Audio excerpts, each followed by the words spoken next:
खैर माशाअल्लाह dish break मारा है। मैं दिल से दुआ करता हूँ अल्लाह हमारे जवान को शराब की हर बुराई से मामून और महफूज फरमाए। बस औरतों के हवाले से पैगाम सुना देता हूँ, सिर्फ 3 पैगाम सुनाऊंगा, मेरे हिस्से का जलसा मुकम्मल हो जाएगा। सुनने के लिए तैयार हैं? हाथ उठा दीजिए इंशाअल्लाह। बड़ा खूबसूरत जलसा तेजी के साथ निकल गया, मुझे भी पता नहीं चला, आपको भी पता नहीं चला। मैं दुआ करता हूँ अल्लाह आपकी जवान बेटी की आबरू की हिफाजत फरमाए, ईमान की हिफाजत फरमाए। एक बादशाह था, उसका नाम था खलीफा मोतजिद बिल्ला।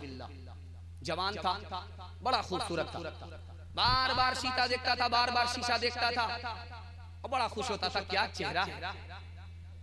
लेकिन जैसे ही शीशा सामने लाया, चेहरा देखने लगा, 2-3 बाल सफेद नजर आए। अब हवाली को नौकरानी का नाम विदा था, कितनी पढ़ी लिखी थी, वो पोछा लगाने वाली वो देख रही थी, जो झाड़ू लगा रही थी। उसने महसूस कर लिया कि वो सफेद बाल जो 2-4 नजर आए, बादशाह मायूस हो गया।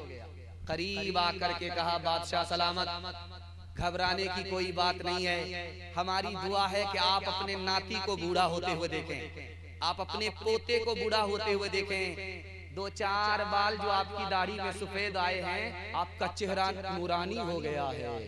जो बादशाह मायूस हो गया था, उसकी खुशी उस लड़की नौकरानी के इल्म की वजह से वापस आ गई। एक बादशाह था, उसका नाम था सुल्तान हमीद। ये तुर्की का आखिरी बादशाह था। इसका स्टाइल अलग था। जब ये दोपहर में खाना खाता था तो घर से बाहर निकल जाता था, बाग बगीचे में आता था, फूल का बिस्तर लगता था, और फूल का बिस्तर लगाने वाली नौकरानी जीनत है, वो फूल का बिस्तर लगा रही है। बादशाह को अभी आने में देर है, सोचा कि फूल के बिस्तर पर रोज बादशाह सोता है, इसका मजा कैसा होगा।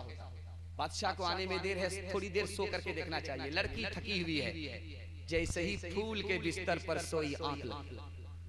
बादशाह आ गए, देखा कि नौकरानी बादशाह के बिस्तर पर कमर से कोड़ा निकाला, बरसाना शुरू किया। लड़की हंस भी रही है, लड़की रो भी रही है।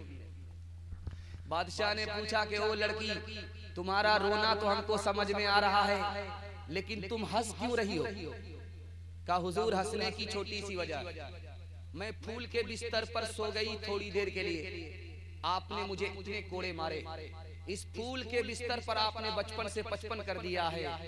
खुदा रसूल से तुम्हें कोई मतलब नहीं, खुदा तुम्हें कितने कोड़े मारेगा। जो बादशाह मगरूर था, गाफिल था, नौकरानी के इल्म ने उसको वक्त का वली बना दिया। एक आखिरी मिसाल पैगाम खत्म कर रहा हूँ, आप लोग सुनने के लिए तैयार हैं? हाथ उठाइए इंशाअल्लाह।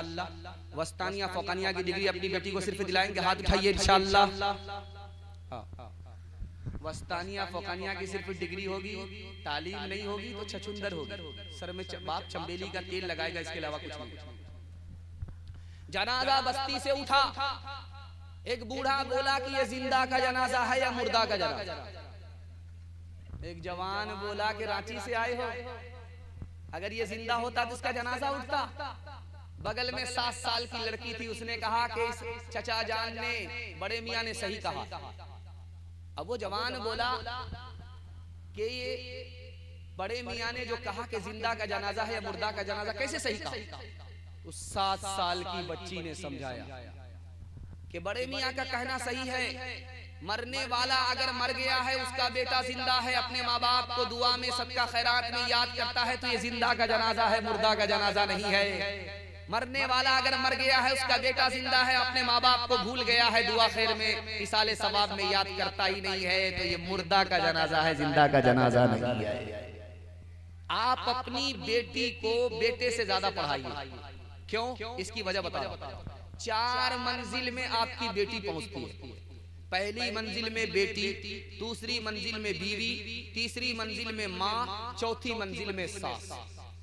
जब आप बेटे से ज्यादा बेटी को पढ़ाएंगे, 1 नंबर बेटी होगी, आगे चलकर 1 नंबर बीवी बनेगी, आगे चलकर 1 नंबर माँ बनेगी, आगे चलकर 1 नंबर सास बनेगी। बेटा पढ़ेगा, तन्हा बेटा पढ़ेगा, बेटी पढ़ेगी, सारा खानदान पढ़ेगा। हाथ उठाइए, बेटी को पढ़ाएंगे इंशाअल्लाह। बहू को नौकरी कराएंगे, हाथ उठाइए इंशाअल्लाह। खैर माशाअल्लाह। तालीम औरतों को भी देनी जरूर है, देनी जरूर है, लड़की जो बेपढ़ी हो तो वो बेशूर है, बेशूर है। हुस्ने मुआशरत में सरासर फुतूर है, और इसमें वालिदैन का बेशक कसूर है, बेशक कसूर है। औरतों के हवाले से आखिरी पैगाम, पर्दे के हवाले से। बहुत अच्छे सामईन, मैं जब मेहमान खाने में था, मेरी बारी नहीं आई थी, तो मैं बहुत ज्यादा घबराया हुआ था कि पता नहीं लोग खाना खा करके जलसा सुनने के लिए बैठे हैं और लोग सोते रहेंगे और मैं सुनाता रहूंगा, क्या हासिल होगा, कोई फायदा नहीं होगा। लेकिन जब मैं आया और आप कुर्सी को भर चुके थे, तो दिल से दुआ निकली कि जलसा तो अब शुरू हुआ। अल्लाह आपके बैठने को कबूल फरमाए, अल्लाह आपके घर की हर मुश्किल को आसान फरमाए। 5 मिनट का सिर्फ मेरे हिस्से का जलसा बाकी रह गया है। सुनने के लिए तैयार हैं? हाथ उठा दीजिए इंशाअल्लाह। अमल मरने के बाद होगा, हाथ उठाइए इंशाअल्लाह। खैर, माशाअल्लाह। ध्यान से सुनिएगा, बिल्कुल आप बेदार हो चुके हैं। बेदारी जितनी आनी थी उससे ज्यादा आप बेदार हो चुके। कबूलियत की घड़ी में आसमान पर खुदा आ चुका है। मैं अपनी माँ बहनों के लिए दुआ करता हूँ, अल्लाह उनके ईमान की हिफाजत फरमाए, उनकी आबरू की हिफाजत फरमाए। तजर्बे की बात सुनिएगा, मोती होता है, मोती वो सोना से भी ज्यादा कीमती होता है, चांदी से भी ज्यादा कीमती होता है। जानते हैं क्यों?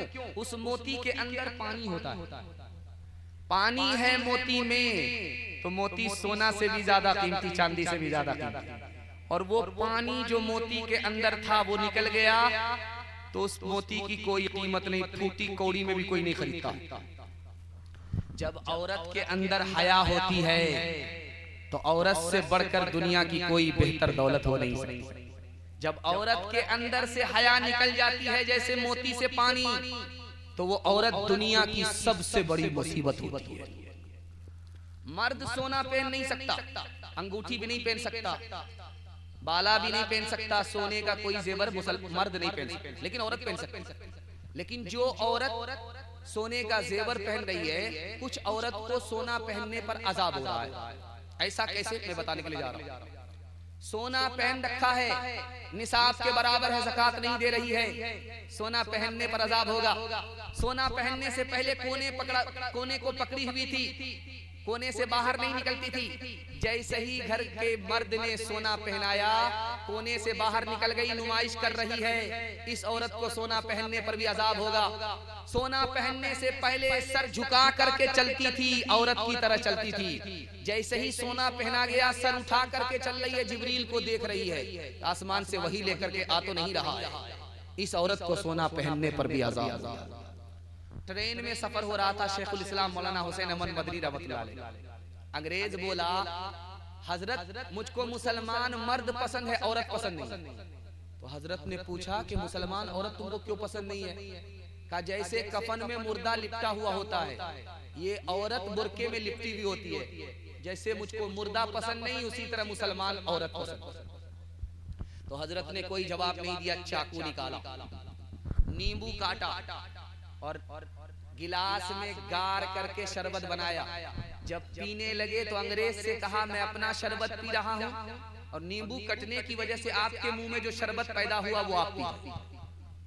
अंग्रेज बोला, हजरत आप बिल्कुल सही कह रहे हैं। जब सामने नींबू कटता है, देखने वाला देखता है तो मुंह में पानी आ जाता है। तो हजरत ने मौके का चौका मारा। जब औरत बेपर्दा आपे से बाहर सड़क पर आती है तो आवारा लोगों के मुंह में पानी आ जाता है। इसलिए हम अपनी औरत को पर्दे के अंदर रखते हैं, पर्दे से बाहर नहीं रखते। इंशाअल्लाह अपनी औरत को पर्दे के अंदर रखेंगे, ईमान की आबरू की हिफाजत करेंगे इंशाअल्लाह। अगर औरतों की ये हालत रहेगी, कभी जिंदगी में न राहत रहेगी, कभी जिंदगी में न राहत रहेगी। कोई नंगे सर जाके के बाजार टहले, शरीयत से कब तक बगावत रहेगी। नमाज और रोजे की फुर्सत नहीं है, बताओ ये कैसे सलामत रहेगी, बताओ ये कैसे सलामत रहेगी।